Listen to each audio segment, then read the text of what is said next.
We've been waiting for this game for 8 months, and Miami has been building towards this for over 4 years. Can Notre Dame spoil the party in South Beach? Coming up, I'll break down my scouting report on the Hurricanes, the keys to the game for the Irish, and I'll reveal my predictions for Sunday night.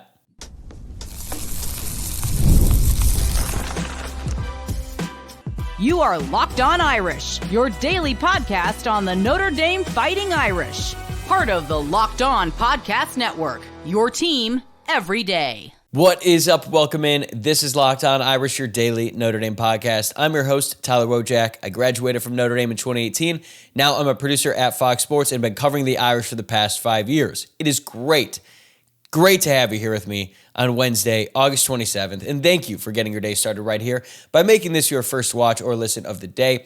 Before we get rolling, I wanted to ask that you please subscribe on YouTube or wherever you get your podcasts. I also want to remind you that the Friday mailbag returns this week, and you could submit your questions in the YouTube comments or send them over on X at Locked On Irish or on Instagram at Locked On Irish Pod. Today's episode is brought to you by Monarch Money. Take control of your finances with Monarch Money. Use code LOCKEDONCollege at monarchmoney.com for 50% off your first year. All right, I am so excited for today's show. The first official game preview of the 2025 college football season. We've all been waiting for months for this game to get here, and now that it's just days away, I hope that this show will have you amped up and ready to go to watch the Irish take on the Miami Hurricanes on Sunday night. I'm going to start with what you need to know about the matchup. We'll set the stage a little bit. Then I'll break down Miami's offense and defense with the full scouting report and the keys to victory for the Irish as I see them. Then we'll close it out with a look at how special teams could decide the game before I give you my official predictions for the matchup. But first, let's set the stage with everything you need to know. This is a top 10 tilt. Notre Dame is 6th in the AP poll. Miami is 10th, and kickoff is set for 7:30 p.m. Eastern on Sunday, August 31st, at Hard Rock Stadium in Miami Gardens, Florida. It is going to be the only game on that night. All eyes in the college football world are going to be focused on Notre Dame against Miami. This game is going to air on ABC with ESPN's crew of Sean McDonough on play-by-play, Greg McElroy as the color commentator, and Molly McGrath on the sidelines. This is the exact same crew who did Notre Dame's first 3 playoff games last year, so maybe they're a good luck charm. Now, the weather has been a talking point as of late. There is an extremely volatile forecast. Looks like the high of 88 during the day with thunderstorms in the evening, which will give way to partly cloudy skies. The low is 77. Humidity is going to be high. The wind won't be much of a factor, but the chance of rain is 80%. This is basically your average summer day in South Florida. It's probably going to rain at some point. Will it happen during the game? I don't know. I don't think we'll really know until like 4 p.m. on the day of. But Notre Dame leads the all-time series in this one with Miami 18-8 in one tie, although the Irish have not won at Miami since 1977, and the series is tied 7-7 since 1980. The last time these two teams faced off against each other was not a whole lot of fun for the Irish. Notre Dame went to Miami, lost 41-8 in 2017, but Notre Dame has won 3 of the last 4. Notre Dame beat Miami, one of their only wins in 2016. 30-27. They handled them in Soldier Field in 2012, and Notre Dame beat Miami in the Sun Bowl back in 2010.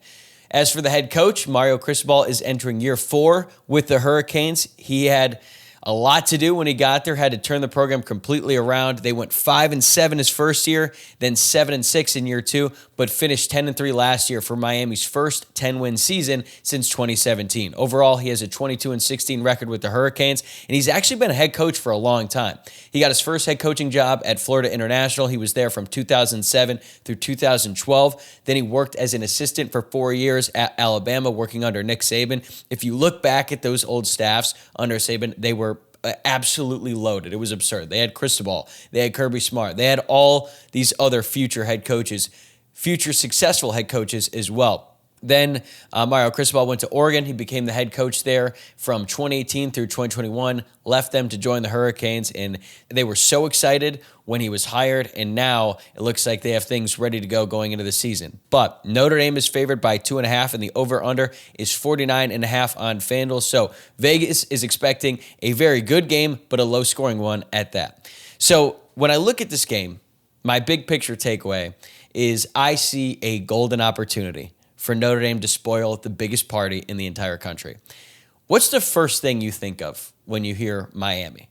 For me, I think about the nightlife, right? That's what they're known for. They have great food. They've got all kinds of great stuff, great weather.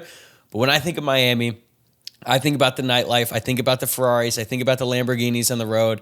I think about the fact that the clubs stay open until 9 a.m. And as a matter of fact, I remember going to Miami with my family to watch Notre Dame play Alabama in the national championship back in 2012. And I was pretty young. I was like 15 or 16. I was in high school at the time. And I remember we went to church that Sunday morning, the day before the game. And when we were going to Mass, we saw some people on South Beach leaving the club. And I thought, wow, this is a very different environment than Louisville, Kentucky. But they've got a lot going for them in South Beach. They've got Live.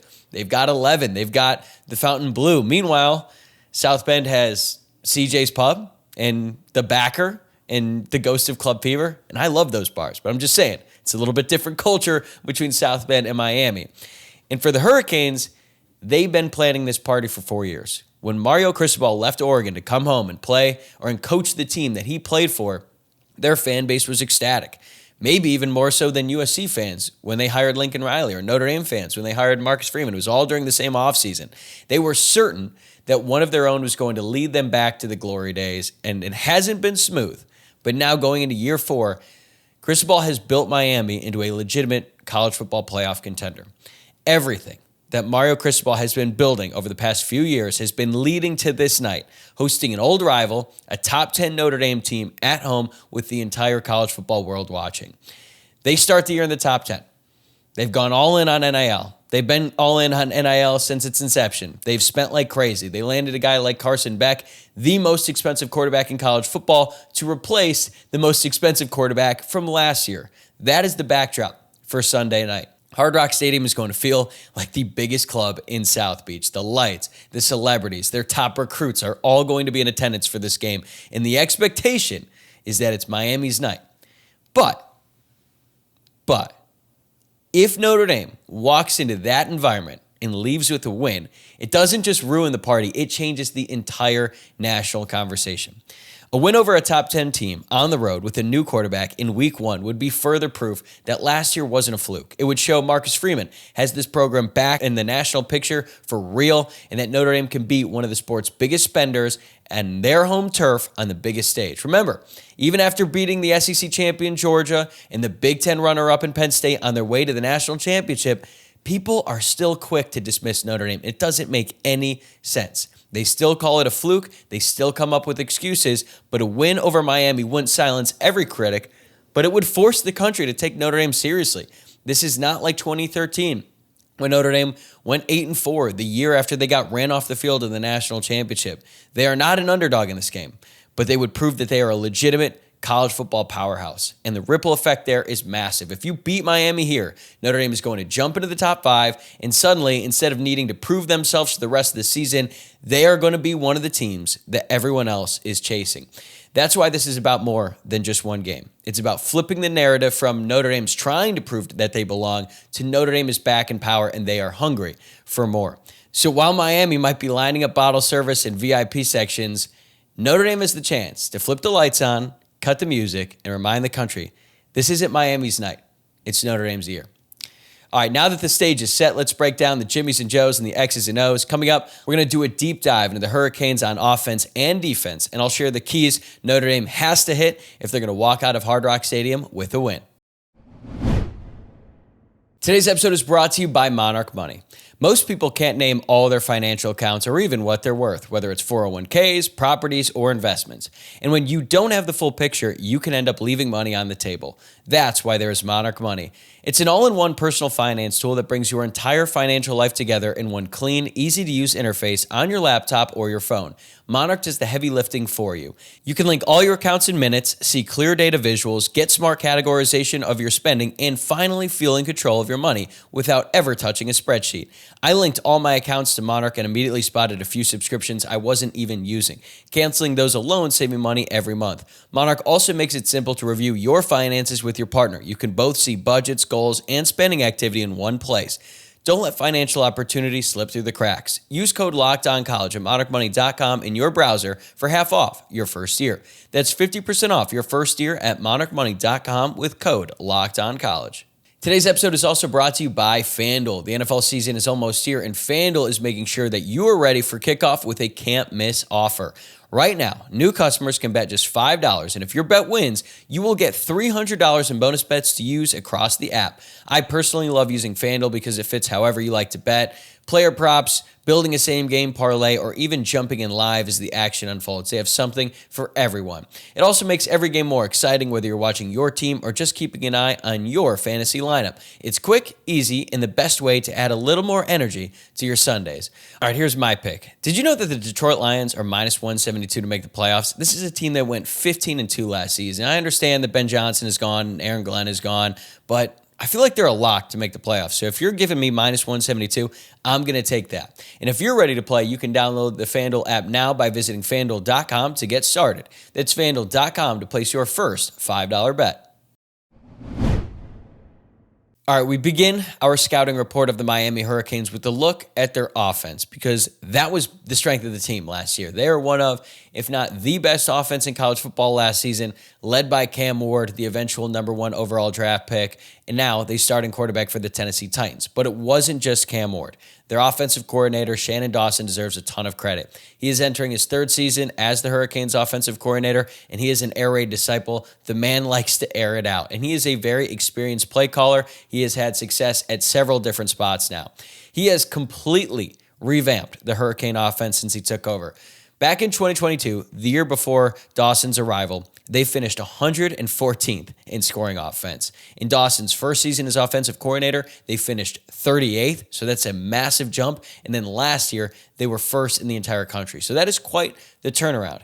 As it pertains to this year, their strength is their offensive line. They bring back 4 returning starters who have nearly 3,000 combined snaps, plus they add TCU transfer center James Brockermeyer. This could be the best offensive line that Notre Dame will face in 2025. They were really good in pass protection last year.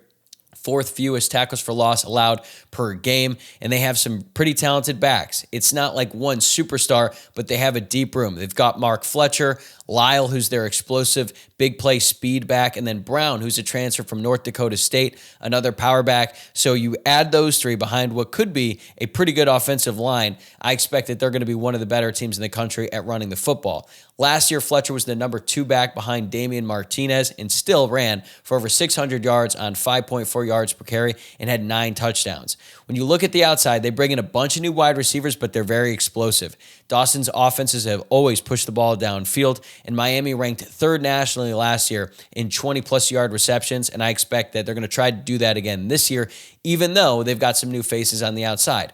But with that, I think that could be a weakness for the Hurricanes on offense going into this game because they have a really unproven passing game. They have to replace Cam Ward and their top 6 receivers.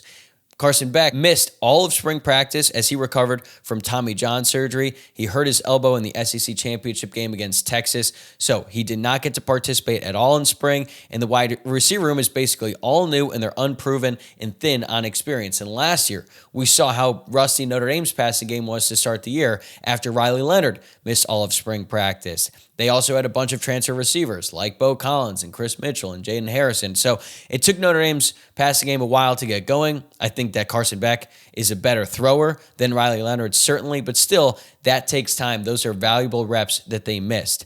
Transfers and young wide receivers are going to have to step up immediately, going up against one of the best secondaries in college football in Notre Dame. So I think they have a ton of speed. They have guys who could end up being really good, but they're going to be going up against the best pass defense that they've seen in a long time.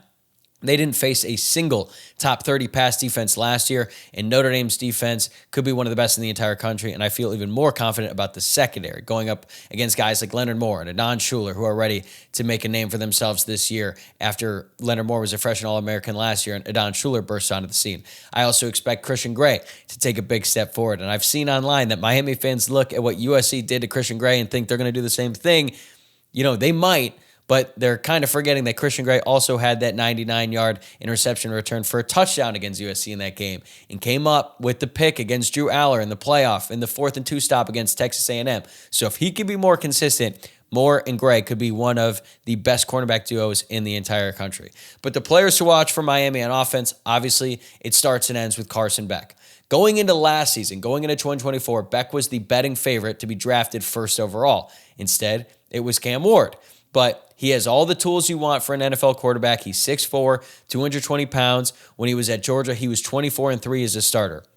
When he can get into a rhythm and he has time, he can be an elite quarterback.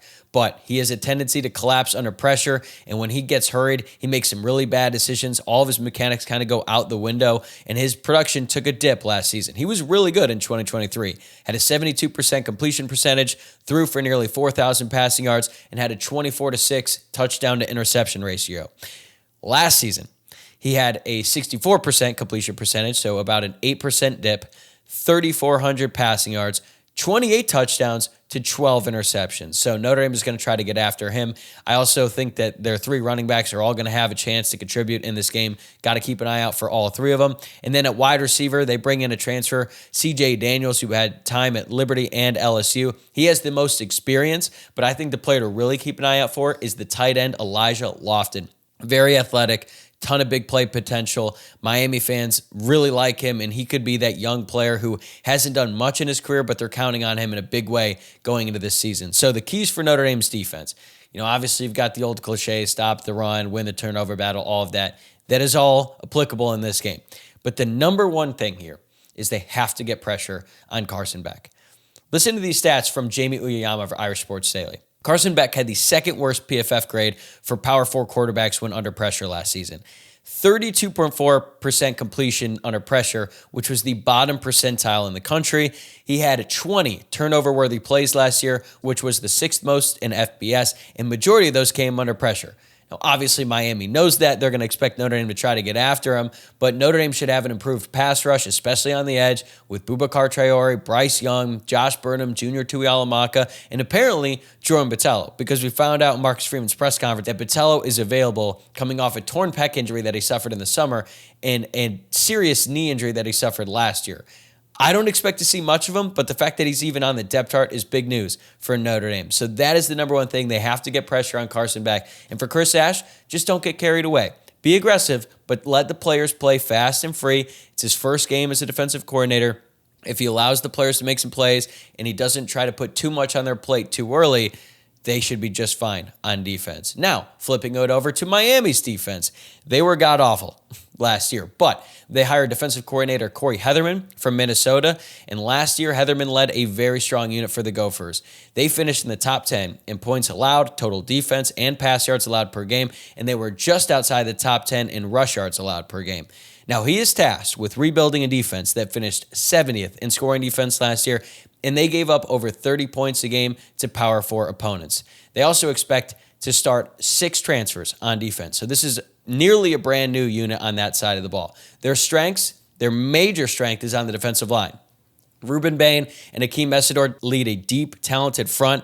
It could honestly be one of the best defensive lines Notre Dame faces all year. Bain was a freshman All-American in 2023, played hurt most of the year last season, but was still pretty productive. Finished with 23 tackles, 5.5 tackles for loss, and 3.5 sacks, despite missing 4 games. He is a very good player. This could be his last season of college football, and I would not be surprised if he ends up being a first-round pick in next year's draft. They also have a really good pass rush. Last year, it might have been the only bright spot on their defense. They finished tied for 18th in the country in sacks, and they were 3rd in pressure rate on true dropbacks. Their run defense was not quite as good, but they were solid. They finished tied for 19th in rush yards allowed per game, which was actually well ahead of Notre Dame, who finished 49th. But part of that has to do with the fact that teams weren't running the ball as much because Miami's pass defense was so bad. So teams would just air it out on them. They do have some pretty good corners. They're young, but they have NFL-level traits. Frederick Jr. was the lone quality defensive back for the Hurricanes last year. He comes back. He's a true sophomore. And then they brought in Xavier Lucas from Wisconsin. So 2 true sophomores on the outside, but they're pretty talented players. But at safety, they're bringing in 2 guys who have never started a game at the Power 4 level. They were also very bad at giving up explosive plays last season, 94th in the country in 20-plus yard plays allowed last season. They were also really bad at tackling, one of the worst tackling teams in the country. But now that they've overhauled this secondary, it's difficult to know exactly what to expect. I think they have big question marks at safeties. I just said they already feel pretty good about the cornerbacks, but they were also really bad in situational defense last year. 118th in red zone touchdown rate, 108th in third down passer rating. So They have some improvements on the outside, I think. They have a pretty good pass rush, but still, in those critical moments, Miami was not able to come up with stops last year, and we don't know if they're going to be able to do the same this year. I do expect this defense to be better under Heatherman. It's nearly impossible to get worse, but how much better they're going to be right out of the gate, that remains a question mark. A couple players to keep an eye out for. I already mentioned Ruben Bain. He's a stud. Akeem Messidor is a veteran who can move all across the defensive line, strong pass rusher as well. And a name that you might have heard of, Justin Scott.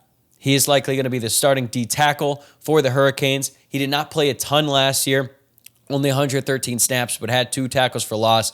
Notre Dame fans remember him because he was one of, if not the biggest recruit on the board a couple years ago from Chicago, 5-star defensive tackle, a position that Notre Dame has failed to hit on in years, and they thought that they had him. At one point, it looked like Justin Scott was going to commit to Notre Dame. He didn't. He committed to Ohio State, and then ultimately flipped from Ohio State to the Hurricanes right before signing day, and now they'll get a chance to face him on the field. I already mentioned the cornerbacks, another guy to keep an eye out for. Wesley Besaint, leading tackler, also pretty reliable in coverage. But for Notre Dame on offense, the 2 biggest keys of the game are, 1, they got to start fast. You cannot afford to get down big early in this game. That is what happened in 2017. The crowd just got more rowdy. Brandon Wimbush pressed, and Notre Dame just didn't even have a chance.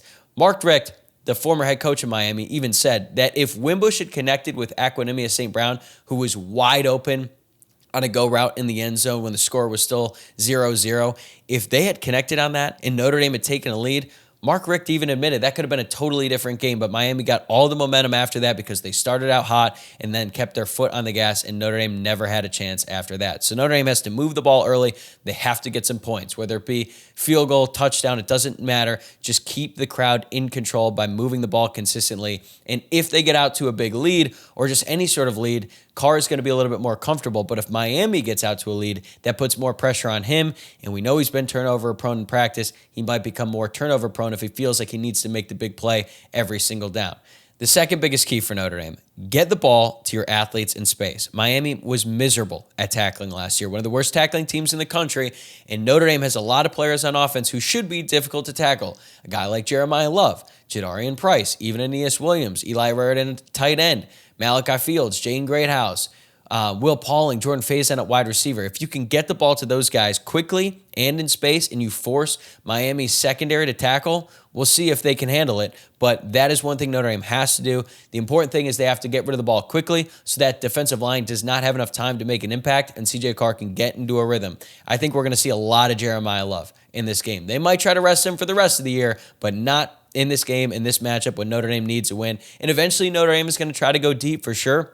That's part of the reason why CJ Carr is starting at quarterback. But early on, he's got to get into a rhythm and get the ball to the playmakers and let them work. All right, we've talked offense, we've talked defense. Now let's get into the third phase that nobody really talks about until it decides a game. Special teams could be the difference on Sunday, and I'll tell you why before I give my official score prediction for Notre Dame Miami. Hey, Locked On listeners, we have an important request. Locked On wants to hear from you. We have put together a survey to learn more about our listeners and make your favorite podcast even better. This is your chance to tell us what you like, what you don't, and answer questions about our advertising. Go to LockedOnPodcast.com/survey to get started.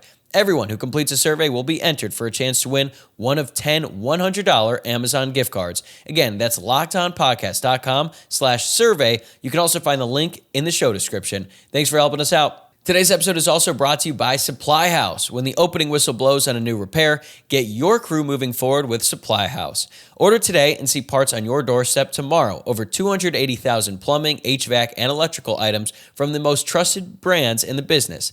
Their real-time inventory and honest lead times keep you from punting projects, while their industry-leading customer service always has your blind side covered. Need parts fast for a project? SupplyHouse's next-day delivery. Talk about a game changer. The part finder tools and 3D schematics can save you hours on jobs where every detail matters. Their Trademaster perks, like priority shipping and dedicated support, make the whole process smoother. You can join the free Trademaster program today and score serious perks like priority shipping, lower prices, and a dedicated support line. Visit SupplyHouse.com to sign up for free and use promo code SHCollege5 for 5% off your first order. That's SupplyHouse.com. Real people, real service. And now it's time for the third phase of the game. Let's take a look at how special teams could impact this matchup. I can just say right now, neither team has a ton of faith in their kicking game, and that could prove to be a big difference maker. Miami went out and they got two kickers from the transfer portal this offseason. They got Bert Auburn from Texas and Carter Davis from Florida Atlantic. Auburn was at Texas the past few years, and at one point, he was great. You might remember him. He looks like Sideshow Bob if you ever watched The Simpsons. But in 2022 and 2023, he was nails. He made over 80% of his kicks. But then the wheels kind of fell off for him in 2024. He missed two kicks in the SEC championship for Texas, which proved to be vital. And then he went 1 for 3 against Arizona State in the college football playoff. The last memory I have of Bert Auburn was that image of Steve Sarkisian, the head coach of Texas, with his arms wrapped around Bert Auburn before Bert Auburn was going to go out there and kick the potential game-winning field goal. If he made it, Texas was going to move on.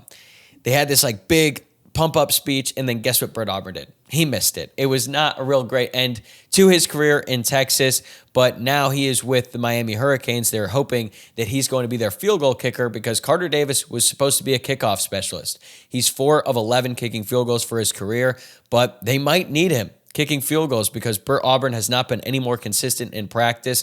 So who knows what to expect from Miami's kicking game, but I think you can say the same thing about Notre Dame's because it doesn't seem like they're super confident in Noah Burnett either. But what Miami does have on special teams is a couple dangerous return guys. They brought in Keelan Marion from BYU, who might just be their Jaden Harrison because it looks like he was brought in for this one specific duty.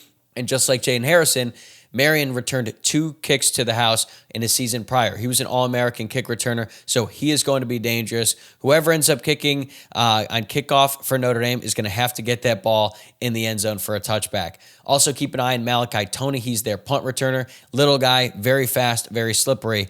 Their punter started as a true freshman last year, and he was pretty inconsistent in his limited opportunities. So I think there is a real chance that the kicking game could end up being a huge factor in this game. Notre Dame don't need to be great. You don't even need to be perfect. Just don't be terrible and don't give them an advantage. I feel like Noah Burnett has kicked before. He's been in these environments. He kicked at North Carolina for a few years, so he's not a stranger to playing Miami. As long as Notre Dame can get into good field position and give him a reasonable kick, I think he'll be all right. James Rindell, it's never pretty. Doesn't really matter. Just get the ball into good field position for the defense. My keys for Notre Dame on special teams outside of just be consistent in the kicking game: create some big plays.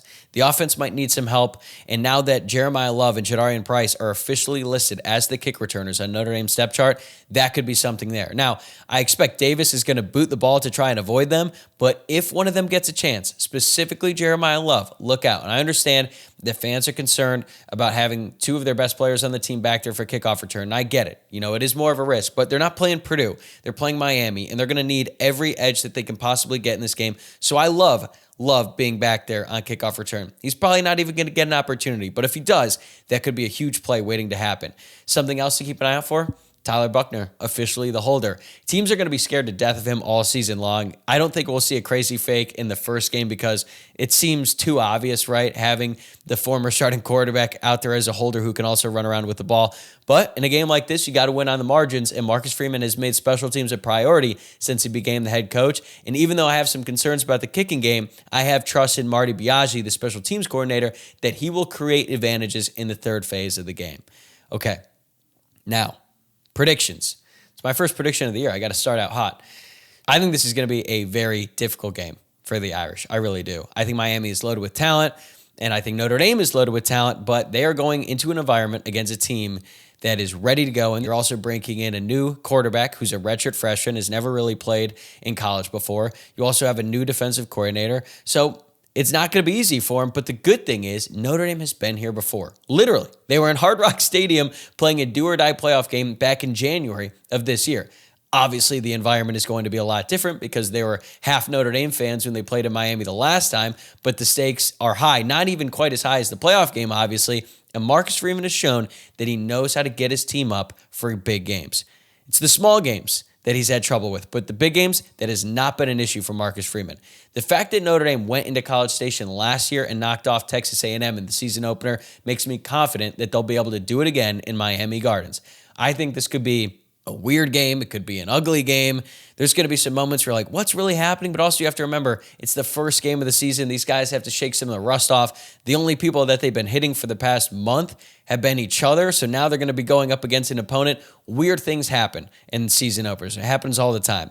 So I don't expect either team to have all that much going through the air consistently. They're probably going to hit on some big plays, but they're probably going to try and ground it out on the ground. So if you're going to rely on the run game, I'm going to go with the team with the best running back in the country who is going to be healthy in a real game for the first time since the first half of USC back in November of 2024. Because once Jeremiah Love sprained his knee, he was not the same player for the rest of the playoffs. Still had a 98-yard touchdown run against Indiana. Still had that memorable 2-yard touchdown run against Penn State. But he was basically a non-factor against Georgia and Ohio State because he re-aggravated his knee. Well, now he's fresh, he's healthy, and Notre Dame is going to count on him heavily. I expect a big game from Jeremiah Love, including the game-sealing touchdown.